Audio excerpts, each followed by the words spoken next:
All the process in the standard cycle assume to be adiabatic, irreversible, isothermal, reversible.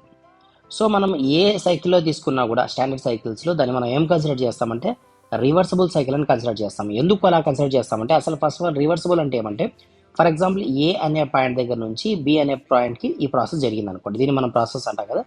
తర్వాత B నుంచి మరి ఏకి వచ్చినప్పుడు అంటే మన పిస్టన్ తీసుకున్నాము, పిస్టన్ మనకి ఏ అంటే టాప్ డెడ్ సెంటర్ నుంచి బాటమ్ డెడ్ సెంటర్కి మూవ్ అయింది, తర్వాత బాటమ్ నుంచి టాప్కి మూవ్ అయినప్పుడు సేమ్ పొజిషన్కి మూవ్ అవుతుంది కదా. అదే విధంగా మనం ఇక్కడ ఏం అజూమ్ చేస్తామంటే ఏ నుంచి బీకి పోయినప్పుడు సేమ్ అదే విధంగా బి నుంచి కూడా ఏకి వస్తుంది. దీన్ని మనం ఏమంటాం రివర్సబుల్ అంటాం. రివర్సబుల్ కాకపోతే ఇర్రివర్సబుల్ అంటే ఏమి అంటే ఫర్ ఎగ్జాంపుల్ ఏ నుంచి బీకి పోయినా బి నుంచి ఏకి వచ్చినా సేమ్ కండిషన్స్ ఉంటాయి. మీకు అర్థమయ్యేకి నేను ఏమంటాను పిస్టన్ మూవ్మెంట్ గురించి ఇక్కడ చెప్పడం జరుగుతుంది. కానీ ఇక్కడ పాయింట్ ఏమంటే ఏ అనే పాయింట్ దగ్గర ఉండే ప్రాపర్టీస్ బి అనే దగ్గర ఉండే ప్రాపర్టీస్ సేమ్ ఉండేటట్లా ఉంటే దాన్ని మనం ఏమంటామంటే రివర్సబుల్ ప్రాసెస్ అంటాం.